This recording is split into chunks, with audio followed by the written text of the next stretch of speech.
যে বাংলাদেশটা আর কোনো রাজনৈতিক দলের হাতে জিম্মি না হোক। এই গণ অভ্যুত্থান কিন্তু সমাজের প্রত্যেকটা স্টেক হোল্ডারদের স্বতঃস্ফূর্ত অংশগ্রহণের কারণে সফল হয়েছে। বাংলাদেশে আসলে সংস্কার নিয়ে এক ধরনের আতঙ্ক কাজ করে। আমরা এই মৌলিক সংস্কারগুলোর কথা বলছি, জনগণ ভাববে যে এখানে আমাদের মতামতের প্রতিফলন ঘটছে। আমরা যে এক দফার দাবিতেই গণ অভ্যুত্থানটা সফল করেছি সেটা হচ্ছে ফ্যাসিবাদী ব্যবস্থার বিলোপ, তার প্রথম অংশ।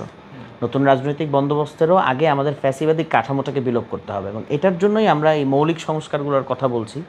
আমরা যখন এই সংস্কারগুলো করতে পারবো, এটা শুধুমাত্র বাংলাদেশে আসলে সংস্কার নিয়ে এক ধরনের আতঙ্ক কাজ করে, কারণ বাংলাদেশের অতীত অভিজ্ঞতা খুব একটা সুখকর না। এই সংস্কারের নামে বাংলাদেশে -2 ফর্মুলা নিয়ে আসা হয়েছিল, আরও নানান কিছু আমরা দেখেছি। তবে এখন আমরা যে সংস্কারের কথা বলছি এটা কোনো একটা রাজনৈতিক দলের দাবি না।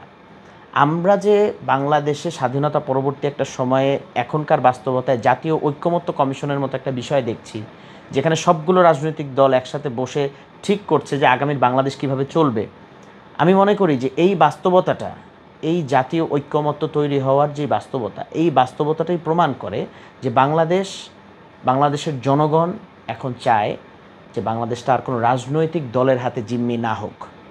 এবং এই জায়গাটায় যখন আমরা ধীরে ধীরে সফলতার মুখ দেখতে শুরু করব, আমরা যখন দেখব যে বাংলাদেশের প্রতিষ্ঠানগুলো শক্তিশালী হচ্ছে, রাষ্ট্রীয় প্রতিষ্ঠানগুলো শক্তিশালী হচ্ছে, বিচার বিভাগ তার স্বাধীনতা অনুযায়ী কাজ করতে পারছে, কার্যকর আছে এবং নির্বাহী বিভাগ তার মতো করে কাজ করছে, এই বিষয়গুলো যখন বাস্তবায়ন হবে, তখন আমরা এই রাজনৈতিকভাবে আসলে যে আপনি বললেন যে একটা দলের পরে আরেকটা দল ক্ষমতায় আসবে, তাদের হাতেই ক্ষমতাটা কুক্ষিগত থাকবে, এই ক্ষমতা কুক্ষিগত থাকার প্রক্রিয়াটাই কিন্তু তখন বাধাগ্রস্ত হবে। তখন কিন্তু কোনো দলের হাতে রাষ্ট্রীয় প্রতিষ্ঠানগুলো জিম্মি থাকবে না।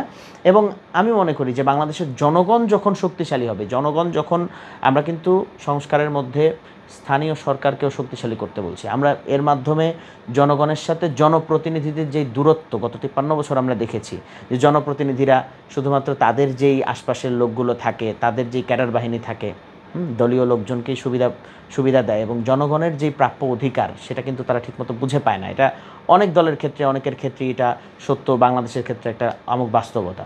তো সেই জায়গা থেকে যখন আমরা সরে আসবো, জনগণকে যখন আমরা এম্পাওয়ার করতে পারবো, আমরা কিন্তু তখন ভোটের বা ব্যালটের যেই রেভলিউশনের কথা আমরা বলছি, সেই রেভলিউশনের মাধ্যমে কিন্তু আমরা একটা সত্যিকারের পরিবর্তন আমরা দেখতে পারবো।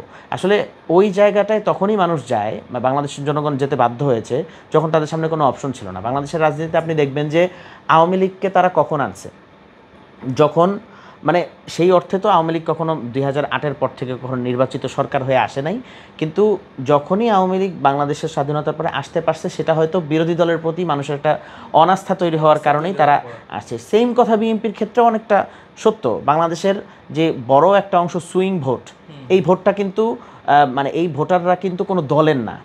ওরা যখন মনে করে যে না, এখন আওয়ামী লীগের বিরুদ্ধে আমাদের অবস্থান নিতে হবে, তখন বিএনপিকে তারা ভোট দেয়। তখন এই যে এই বিরোধী মনোভাব থেকেই কিন্তু একটা দল ক্ষমতায় চলে আসছে।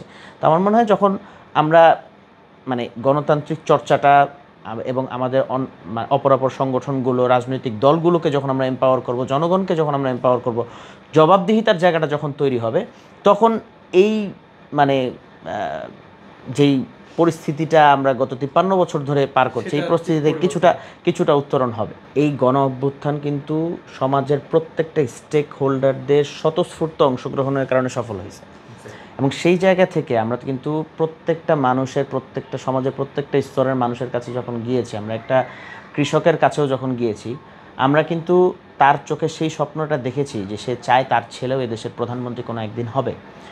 বাংলাদেশের রাষ্ট্রটা যখন, রাষ্ট্রীয় প্রতিষ্ঠানগুলো যখন সেই জনগণকে যখন আমরা সেই পরিমাণে এম্পাওয়ার করতে পারবো, তখন কিন্তু এই ব্যক্তিকেন্দ্রিক প্রতিষ্ঠান গড়ে ওঠার বা ব্যক্তিকেন্দ্রিক রাজনৈতিক দল গড়ে ওঠার যেই চর্চা আমাদের মধ্যে চলে আসছে দীর্ঘ সময় ধরে, সেটা কিন্তু আমরা কাটিয়ে উঠতে পারবো, এক। আর দ্বিতীয়ত আমরা মনে করি যে শুধু একটা না, বেশ কয়েকটা সিদ্ধান্ত আমরা এনেছি, যেই সিদ্ধান্তগুলো আসলে বাংলাদেশের রাজনৈতিক দলগুলোর মধ্যে আগে খুব একটা দেখা যায়নি। যেমন আমরা শুধু সভাপতি না, আমরা সাধারণ সম্পাদকের কথা বলেছি যে তারা 2 বারের বেশি হতে পারবেন না, এবং তাদের এই পদে আসার যে প্রক্রিয়াটা, সেটাও আমরা জনপ্রতিনিধি যারা আছেন, এটা যাতে শুধুমাত্র দলকেন্দ্রিক না থাকে, আমাদের জনগণের ম্যান্ডেট নিয়ে যে কাউন্সিলররা থাকবেন সারা দেশে, সেই কাউন্সিলরদের ভোটে নির্বাচিত হয়ে তাদের সভাপতি এবং সেক্রেটারি হতে হবে। তো সেই জায়গা থেকে আমরা মনে করি যে যখন একই কথা, মানে যখন জনগণ এই দলটাকে নিজের দল ভাববে এবং জনগণ যখন তার নেতাকে নির্বাচিত করতে পারবে, তাদের ম্যান্ডেটে নির্বাচিত একজন নেতার ভোট যখন ইলেকটোরাল কলেজের মাধ্যমে যেটা হয় যে সেই ভোটটার মাধ্যমে যখন আপনি একটা দলের সভাপতি এবং সেক্রেটারি নির্ধারণ করছেন, তখন সেই দলটাকে কিন্তু জনগণ ভাববে যে এখানে আমাদের মতামতের প্রতিফলন ঘটছে।